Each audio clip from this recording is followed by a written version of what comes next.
Breaking news AP రాజకీయాలు మళ్లీ ఆసక్తిగా మారాయి. నకిలీ మద్యం కేసులో వైసీపీ మాజీ మంత్రి జోగి రమేష్ కు ఎట్టకేలకు ఊరట లభించింది. తమ్మలపల్లి కోర్టు బెయిల్ మంజూరు చేయడంతో 83 రోజులు జైలు జీవితం తర్వాత జోగి సోదరులు విడుదలయ్యారు. ఈ సందర్భంగా జైలు వెలుపల జోగి రమేష్ చేసిన వ్యాఖ్యలు ఏపీ రాజకీయాల్లో వేడి పుట్టిస్తున్నాయి. కేసులు పెడితే పైన దేవుడు భగవంతుడు శిక్షిస్తాడని చెప్పా. అయినా సరే రాక్షస ఆనందం కోసం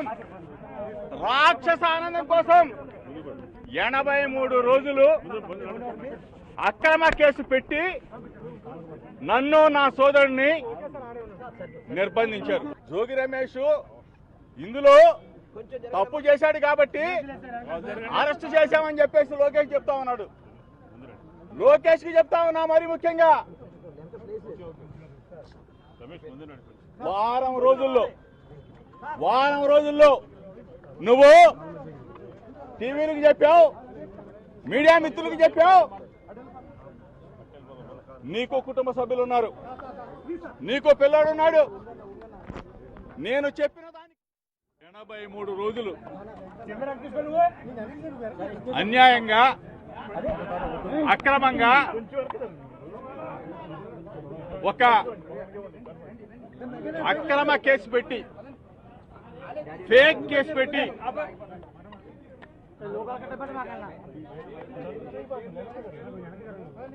ఈ రాష్ట్రానికి ఒక ఫేక్ సీఎం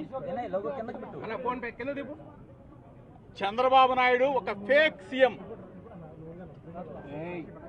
83 రోజులు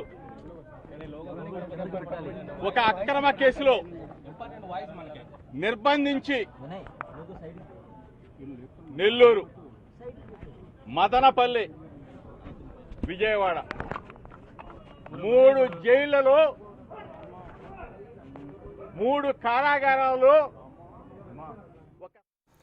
జోగి బ్రదర్స్ రిలీజ్ అయ్యాక జోగి రమేష్ మాట్లాడడం జరిగింది. పూర్తి వివరాలు మా ప్రతినిధి శివ అందిస్తారు. శివ, చెప్పడం జరిగింది, అటు జోగి రమేష్ మనం చూస్తూ ఉన్నాం, ఎవరిని వదిలిపెట్టమంటూ కూడా ఆయన జైలు నుండి విడుదలైన తర్వాత మాట్లాడడం జరిగింది. ఏంటి ఆ వ్యాఖ్యలు, ఎలాంటి దుమారాన్ని రేపబోతున్నాయి? మొత్తం మీద చూసుకుంటే జోగి రమేష్ దాదాపుగా 83 రోజుల తర్వాత జైలు విడుదలయ్యారు. నకిలీ మద్యం వ్యవహారంలో ఇబ్రహీంపట్నం అలాగే ములకల చెరువు కేసులో రెండిట్లో కూడా ఆయన నిందితులుగా ఉన్న పరిస్థితి కనిపిస్తోంది. అద్దెపల్లి జనార్దన్ రావు, జగన్మోహన్ రావుతో డైరెక్షన్ ఇచ్చి ఇన్వాల్వ్ అయ్యి వారి దగ్గర నుంచి ఆర్థిక పరమైన లావాదేవీలు కొనసాగించిన కేసులో ఈయన అరెస్ట్ అయ్యారు జోగి బ్రదర్స్. అయితే ఈయన బయటకు వచ్చిన తర్వాత ముఖ్యమంత్రి చంద్రబాబుపై, లోకేష్ పై తీవ్ర స్థాయిలో విమర్శల వర్షాన్ని గుర్తించారు. ఒక స్టేజీలో ఆయన ఫేక్ సీఎం చంద్రబాబు అంటూ కూడా వివాదాస్పద వ్యాఖ్యలు చేసిన పరిస్థితి కనిపించింది.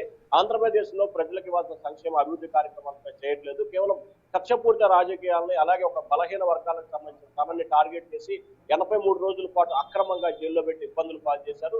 ఖచ్చితంగా ప్రతి ఒక్కరు మూల్యం చెల్లించుకోక తప్పదు. భవిష్యత్తులో ఎవరైతే ఈ కేసు ఇన్వెస్టిగేషన్ చేసిన సిట్ అధికారులు కావచ్చు, అలాగే మంత్రి లోకేష్ కావచ్చు, సీఎం చంద్రబాబు కావచ్చు, ఖచ్చితంగా ఎవరిని వదిలిపెట్టే ప్రసక్తే లేదు. భవిష్యత్తులో వీరిపై కఠిన చర్యలు తీసుకుంటాం. తమ ప్రభుత్వం అధికారంలోకి వచ్చిన తర్వాత ఈ కేసు రీఓపెన్ చేపించి ఖచ్చితంగా విచారణ చేపడతాం. ఈ కేసులో కర్త కర్మ క్రియ ఎవరున్నారో కూడా నిజాలను నిగ్గు తెలుస్తాం.